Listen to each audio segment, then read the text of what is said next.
بسم الله الرحمن الرحيم الحمد لله رب العالمين الحمد لله رب العالمين ginnaaw bi sant Yàlla subhaanahu wa taala julli ci Yonent bi sallallahu alayhi wa sallam ñu leen di nuyu ñu leen di ziara di kontaan ci jotaay bu tedd bu màgg bii nuyu bi nag ñu ciy jiital dañuy yoonu Mbàkke suñu wala suñu xarit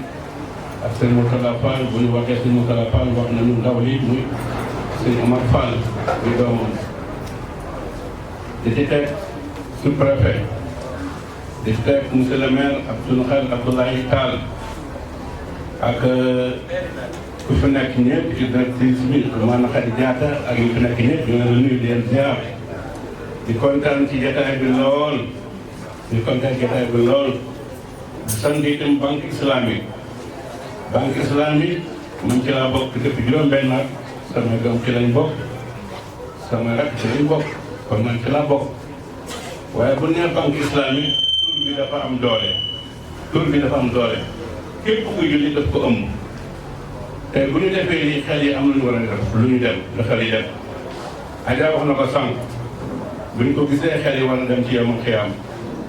ndax Xaala subhaanahu wa taala xalaqal mawta wal hayaata liyabluwakum ayyukum ahsanu amalan yàlla dee da njëkk a bind bëgg a bind dund te lii bu ñu ko indee xel yi am na ci lu muy dem kon lii lu rëy la waaye banque islamique dafa am signe bu mu joxe maanaam mi ngi ci dëkk bi di fi liggéey indi ñu lii maanaam li mu bëgg mooy ne nit ñi bàyyi xel banque islamique nañ ko bàyyi xel ci lii siin waaye itam Abdoulaye Tall mi nga xamee ni ci ak ayam ci lañ ko amee ñu ngi koy sant ndax yàlla mooy doxal noonu mbiram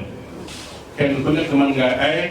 waaye ndeysaan nga am lu am sa ay lu amul ci ayu kële kon Alaaji bi dañuy toog ñu koy sant di suñu kilifa waaye moom ci ayam am lu am waaye tey nag lii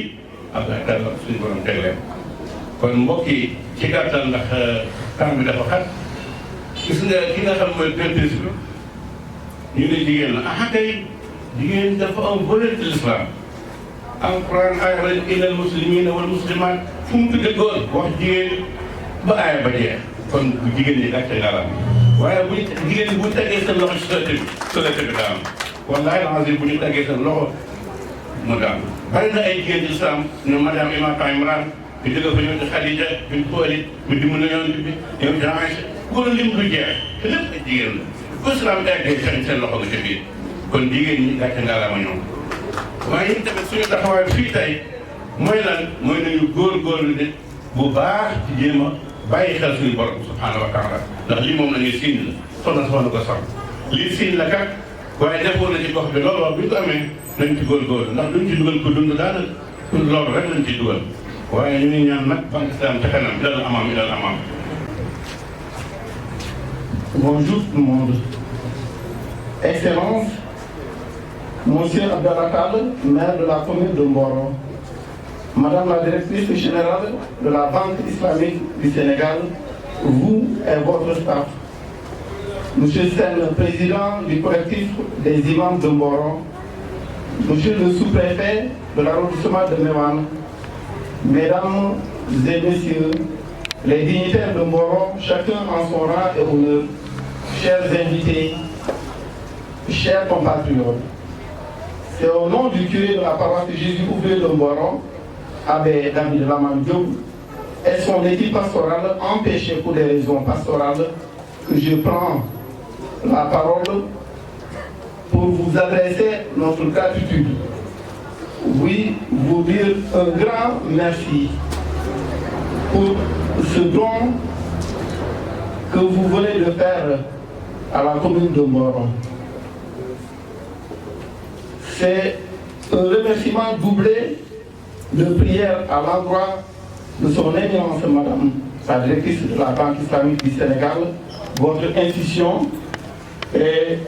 la nôtre, moi-même qui vous parle, j'ai mon compte à la Banque islamique. Donc cette institution que vous louez, par la grâce de Dieu, nous prions qu'elle prospère. Ces œuvres que vous faites, pour vous dire vrai, aussi grandes soient-elles, ne passent jamais inaperçues aux yeux de l'Église. qui recommande fortement la pratique des œuvres de miséricorde divine et ensevelir ces morts, c'est aussi, puisqu'il s'agit de Corbière, il parle de Corbière, qui dit Corbière parle de fin de pèlerinage sur terre. Donc ensevelir ces morts, c'est une œuvre de miséricorde divine. Donc nous en sommes très reconnaissants, comme vous le savez. La communauté paroissiale de Jésus ouvrier de Mboro s'active autour de son curé Abdelaman pour la construction d'une membre communautaire dont l'édifice sort déjà de terre, même s'il reste encore beaucoup à faire. Nous y allons avec nos maigres moyens. D'ailleurs, mon ami et frère, monsieur le maire de la commune de Mboro, en sait beaucoup. Il ne manque jamais de nous apporter une main forte. Soyez-en ici fortement remerciés. Nous en sommes très reconnaissants. Donc, pour finir, je dis que ce don de Corbière vient hisser à sa juste valeur la dignité des femmes et des hommes de la commune de Mboro. Que Dieu bénisse votre institution, que Dieu bénisse Madame la directrice et tout son staff, que Dieu nous bénisse nous tous, il bénisse mon projet au nom du Père et du Fils et du Saint-Esprit. Amen. tàmbalee nuyoo bi si monsieur le maire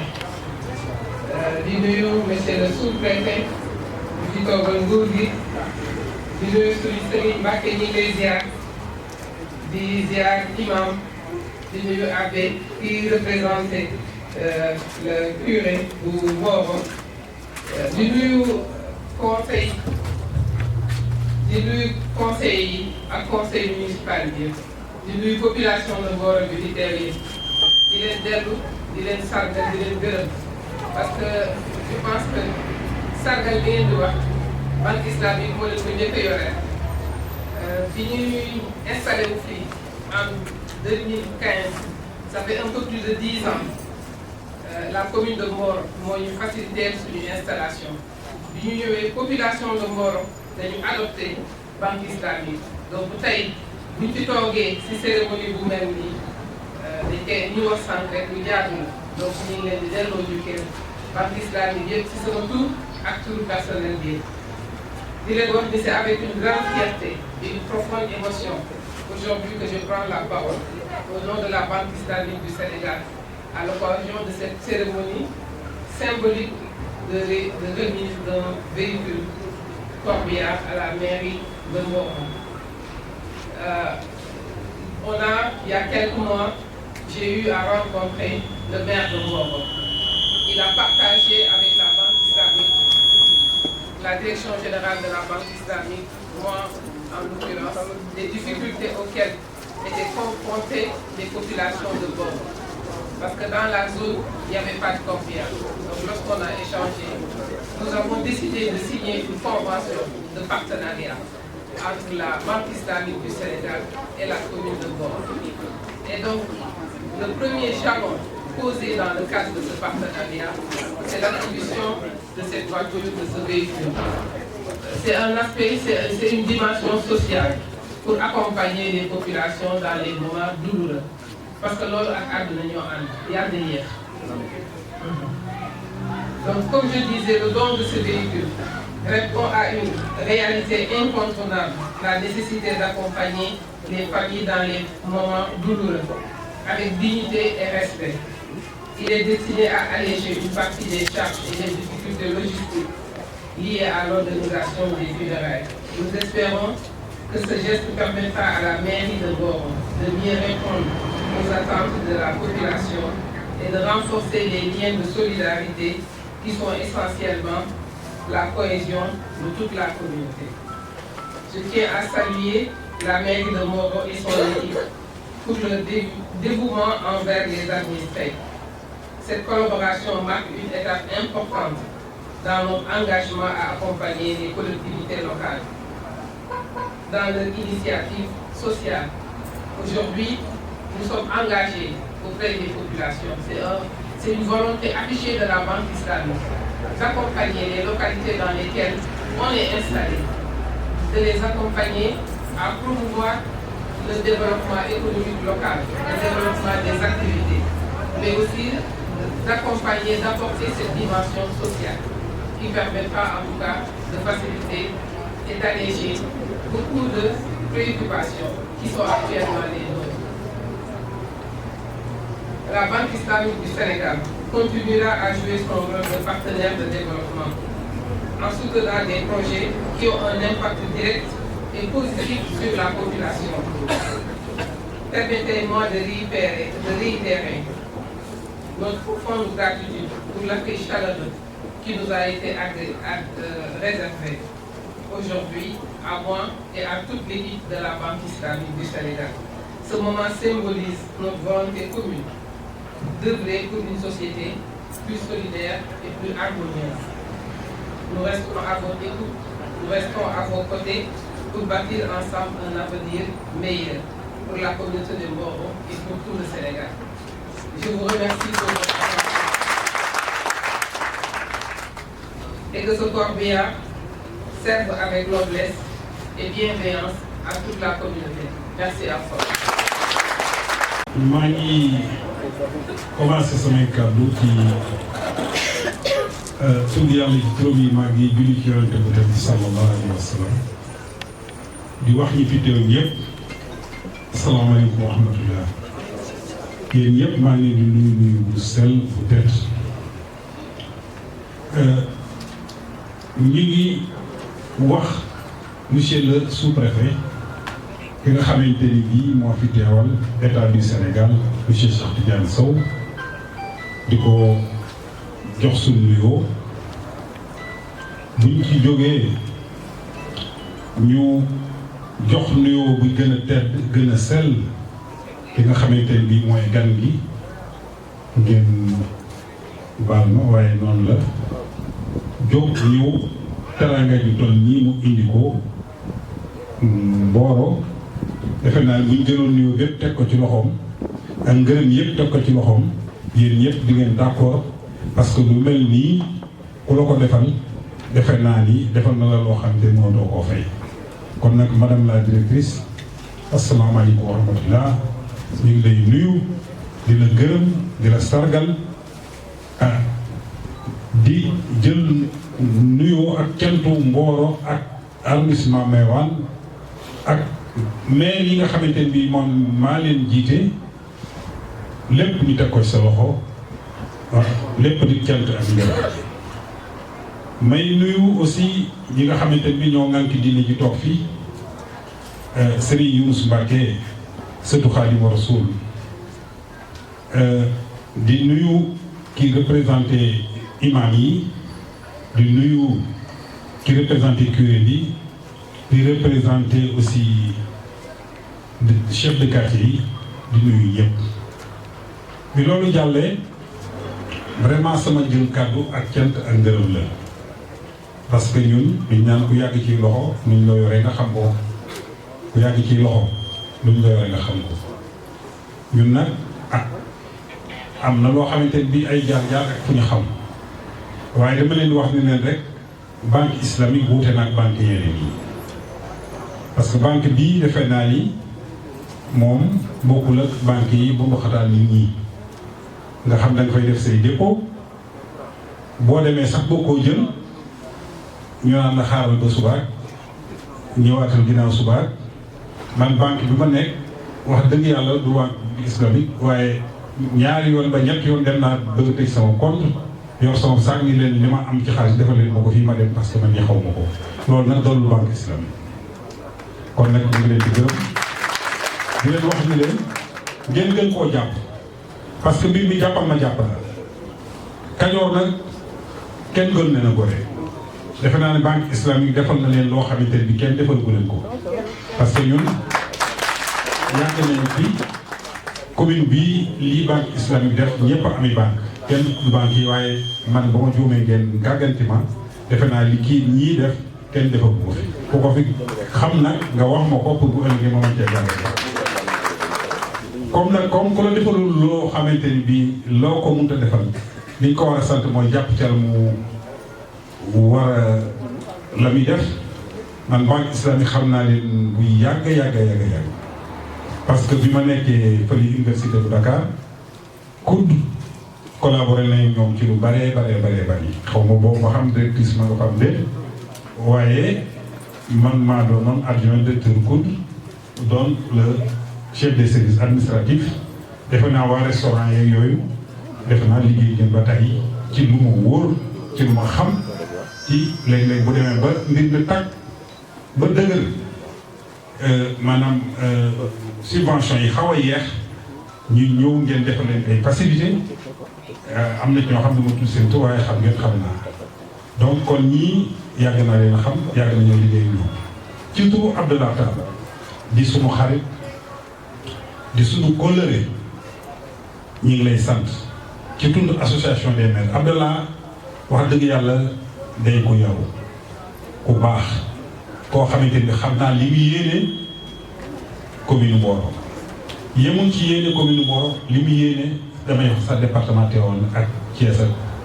parce que li naan ko yàgg ci teen baag fekkali ci Abdallah bu doonee maire ab yaram ak teeyam ak mën a muñum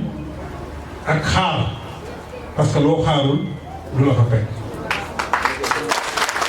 lu leer la parce que li ñu àndee yàgg na waaye Abdallah duñu dem fenn ba Abdallah yëkkati kàddoom di xëccoo même ci élection yi passé sax dama ko woo ni ko mais Abdallah maanaam ma ni ko nangam ak nangam ci investiture yi wax ko mu ni ma non garaawul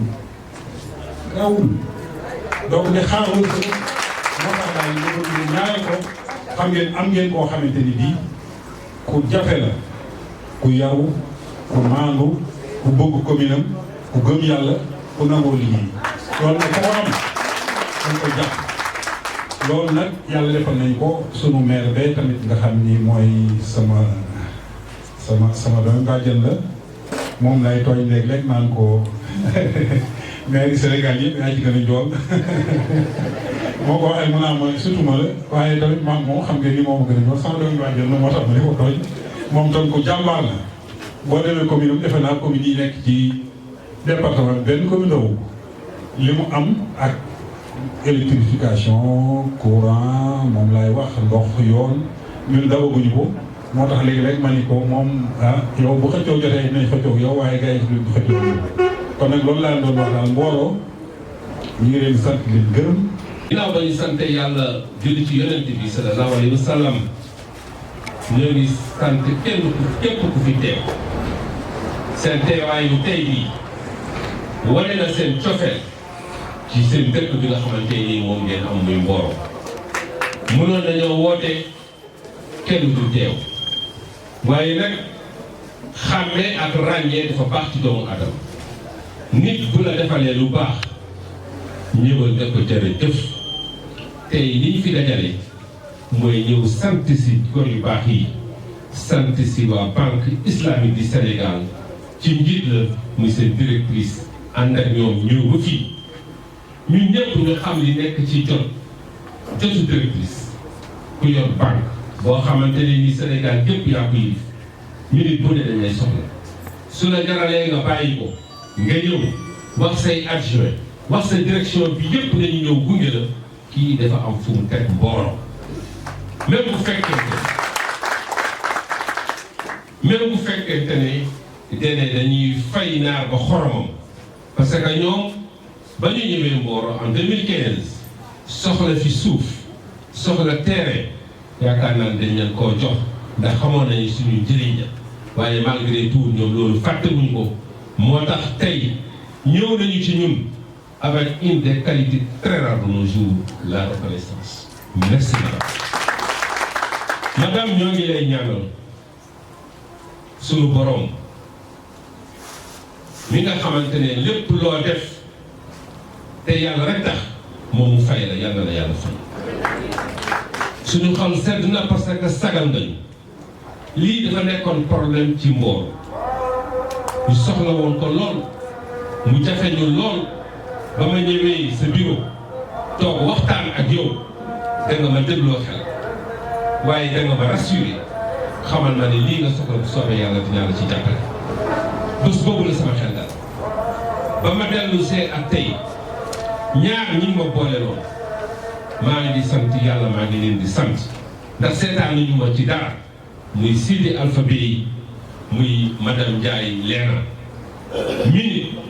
saa su ne waxtu bu ne woo naa leen ko mais saa su ma leen woowee wuy nañ ma ci kàddu yi ñuy gën a rafete pour rek régler ñu suñu problème bi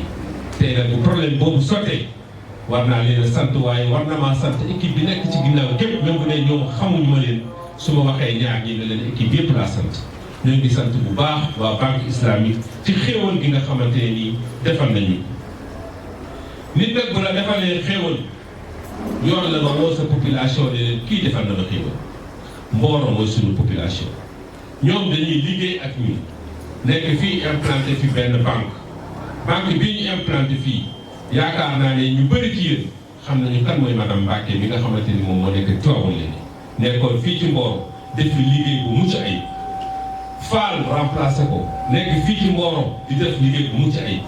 banque baax na waaye nit ki bu la dee déglu di la orienté di la jàppale aussi bu mbooloo toogee toogal nga sant ko gërëm ko na nga xam ne action yi ngeen di def ci biir Mboro ñun gis nañu ko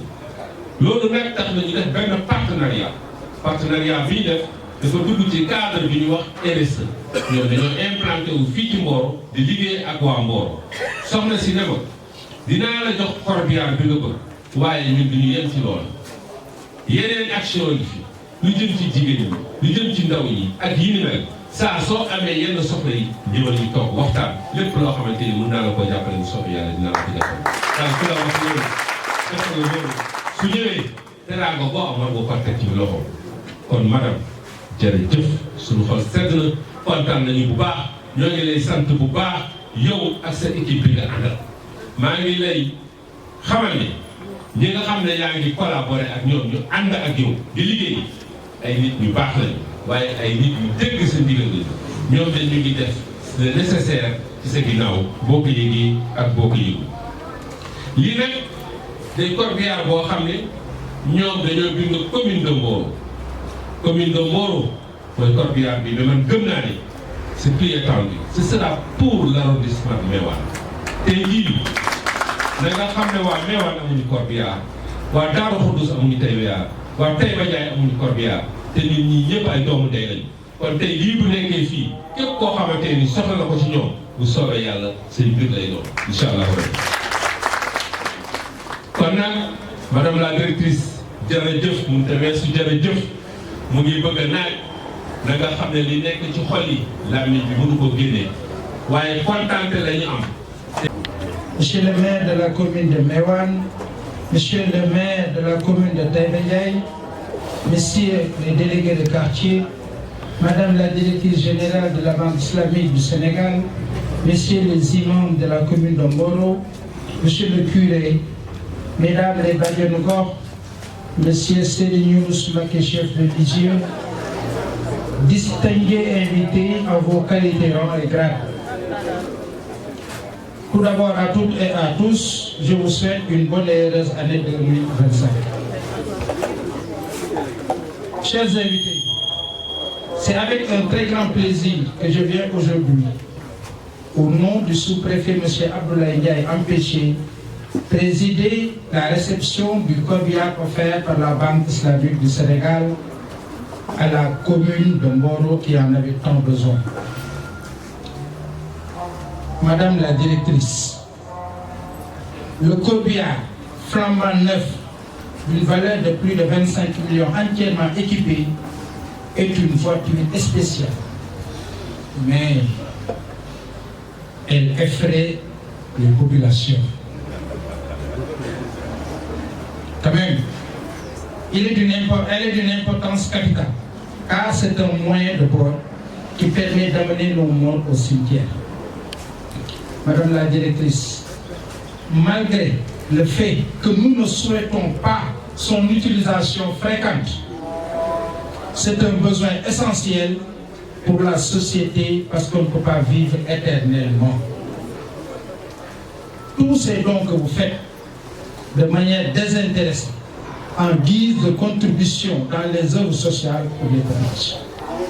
Je loue, au nom du ministre de la Solidarité nationale, votre engagement constant et votre soutien permanent. Sur ce, je vous adresse mes sincères remerciements et prie